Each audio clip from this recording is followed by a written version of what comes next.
నమస్తే. రాష్ట్రంలోని వివిధ కళాశాలల ప్రత్యేకంగా ఇంజనీరింగ్, ఫార్మసీ, ఎంబీఏ, ఎంసీఏ కళాశాలల ఫీజు రియంబర్స్మెంట్ ఏదైతే ఉందో రాష్ట్ర ప్రభుత్వం విడుదల చేస్తుందనేది స్పష్టంగా మొన్నటికి మొన్న తెలియజేసింది. అదే 15వ తేదీ రోజు.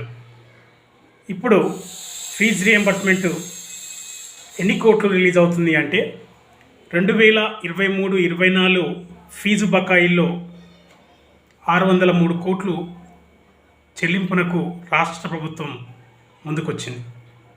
దానికి సంబంధించినటువంటి ఒక ఆర్టికల్ చూద్దాం ఏముందో. అందులో 2023-24 ఫీజు బకాయిల్లో 603 కోట్ల చెల్లింపు, రీఎంబర్స్మెంట్ చెల్లింపునకు సిద్ధమైన సర్కార్, కాలేజీల వారీగా జాబితా ప్రకటన, ప్రభుత్వ కాలేజీలు గురుకులాలకు 150 కోట్లు ఇచ్చేటువంటి ఈ రియంబర్స్మెంట్లోనే 150 కోట్లు ప్రభుత్వ గురుకులాలకు పోతే ఇక్కడ వచ్చేది చాలా తక్కువనే, 450 కోట్లు ఇవ్వాలి. ప్రైవేట్ ఉన్నత విద్యా సంస్థల ఫీజు రియంబర్స్మెంట్ బకాయిలు తక్షణం 603 కోట్లు చెల్లించాలని ప్రభుత్వం నిర్ణయించింది. ఇందుకు సంబంధించి కాలేజీల జాబితాను శనివారం ప్రకటించింది. గత 4 ఏళ్లుగా ప్రభుత్వం ఫీజులు చెల్లించడం లేదంటూ ప్రైవేట్ కాలేజీలు ఈ నెల 15 నుంచి బంద్కు సిద్ధపడడం, వారితో ప్రభుత్వం చర్చలు జరిపి వెంటనే 600 కోట్లు చెల్లిస్తామని హామీ ఇవ్వడం తెలిసిందే.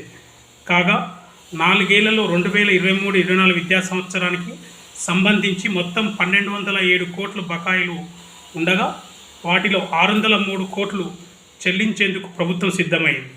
ఇందుకు సంబంధించిన గత వారం రోజులుగా లెక్కలు తీసిన అధికారులు కాలేజీల వారీగా బకాయిలు వివరాలను శనివారం ప్రకటించారు. ఇందులో 173 engineering, 123 pharmacy, 207 BEd, 276 MBA, MCA, 26 న్యాయ కళాశాలతో పాటు ఇతర వృత్తి విద్యా కాలేజీలు ఉన్నాయి. వీటిలో ప్రతి కాలేజీకి 2023-24 విద్యా సంవత్సరంలో బకాయి ఉన్న ఫీజులలో 50% ప్రభుత్వం చెల్లించనుంది. 603 కోట్లు బకాయిలు చెల్లింపు పొందే విద్యా సంస్థల్లో ప్రభుత్వ కాలేజీలు, సంక్షేమ గురుకులాలు కూడా ఉన్నాయి. ఈ విద్యా సంస్థలకు దాదాపు 150 కోట్లు చెల్లించనున్నారు. ఇది మొత్తానికి మనకు స్పష్టంగా అర్థమైంది ఏంటంటే విడుదల చేసేటువంటి ఫీజు రియంబర్స్మెంట్లనే 150 కోట్ల రూపాయలు గురుకులాలకు మరియు ప్రభుత్వ కాలేజీలకు కూడా వెళ్ళే అవకాశం ఉంది.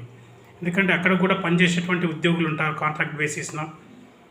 అక్కడ వాళ్ళకు కూడా నెలసరిగా జీతాలు పెండింగ్ ఉన్నటువంటి విషయం మనకు తెలిసిందే. ఏది ఏమైనా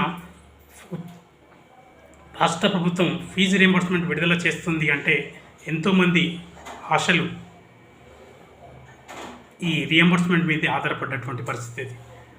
ఆలోచించాల్సినటువంటి విషయం ఏంటంటే రాష్ట్ర ప్రభుత్వం విడుదల చేసినటువంటి ఫీజు రియంబర్స్మెంట్ అధ్యాపకులకు నెలవారీగా జీతాలు చెల్లించే విధంగా చర్యలు తీసుకోవాల్సినటువంటి బాధ్యత రాష్ట్ర ప్రభుత్వానికి ఉంది అని చెప్పేసి విడుదలయ్యే ఫీజుల్లో ఎక్కువ మోతాదులో జీతాలకే సరిపోతుంది కాబట్టి మళ్ళీ మిగతా రియంబర్స్మెంట్ పెండింగ్ ఏమవుతుందో ఆ పెండింగ్ రియంబర్స్మెంట్ కూడా వెంటనే చెల్లించాలని చెప్పేసి వారికి తెలియజేస్తున్నాం.